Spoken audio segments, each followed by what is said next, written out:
Now what creates curve in a golf ball? Well, you basically got two things here. You've got the club face, where the club face is pointed, and then you've also got what we call the path, or the direction that the club is traveling at the moment of impact. It's a simple equation.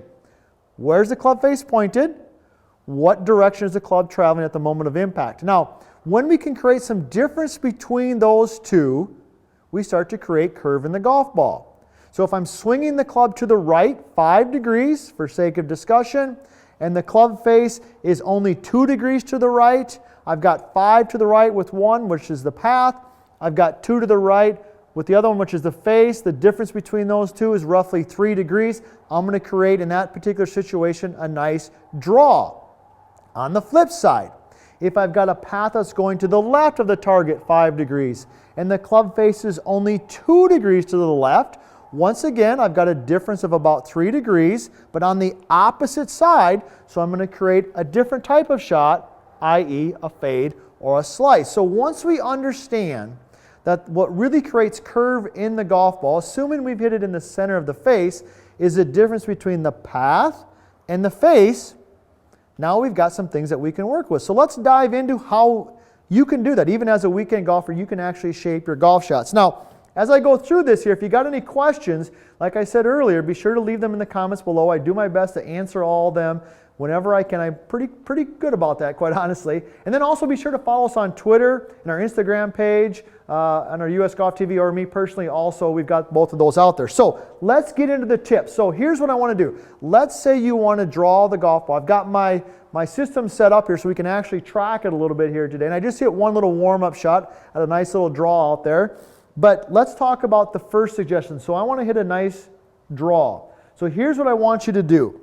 I want you to take your feet and your hips and your body, and assuming you're a right-handed golfer, I want you to aim them slightly to the right of the target. Maybe, I don't know, 8, 10 degrees, something like that. So I got my feet here. This is perfectly square to my target.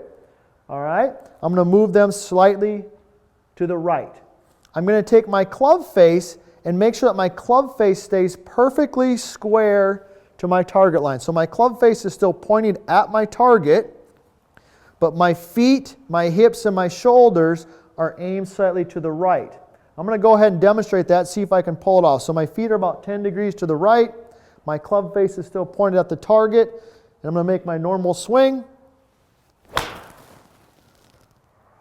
Felt pretty solid. I'm going to take a look, see what type of numbers I got here. We're going to talk about that path and that face. Now notice there, I didn't say to do anything different with your normal golf swing.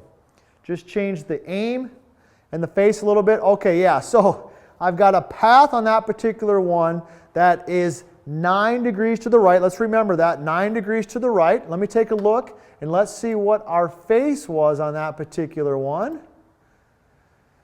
Okay, this is perfect. So we've got a path that was 9 degrees to the right, almost 10 degrees, 9.7. We've got a face that was 6 degrees, 9.7, 6, difference of about a little over 3, almost 4. Ball started to the right and actually drew a little bit. Didn't change my swing.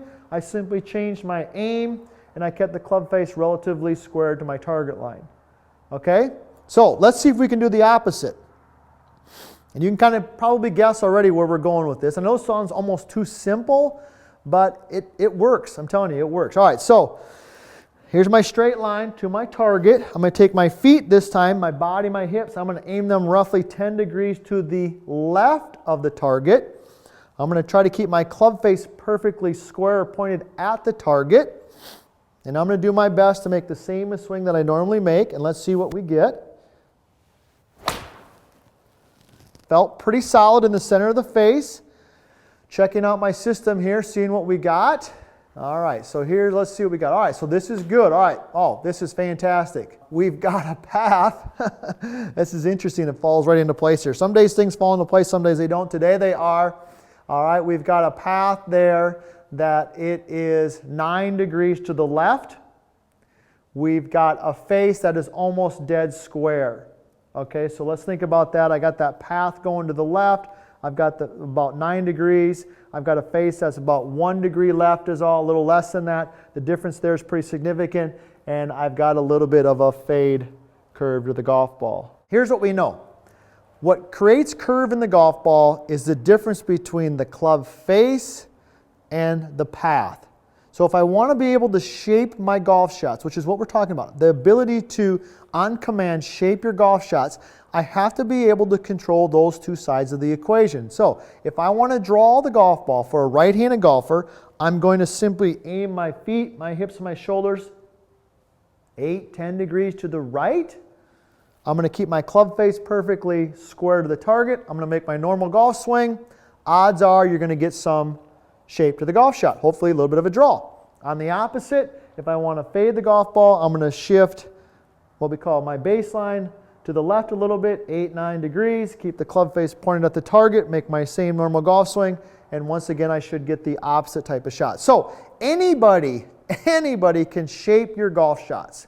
All right, anybody can do that if you understand these couple basic concepts. So hopefully this helps create some clarity for you in terms of how you actually do that. And as always, we want to hear from you. Maybe you disagree with what we're saying. That's okay. We like that. We welcome that too. We like the dialogue to go back and forth. Maybe you can teach me a couple things too. I can always learn something. So hopefully this helps you out a little bit. Thanks for watching, and be sure to stay tuned and be sure to subscribe to our channel because we got more great information coming out on a regular basis.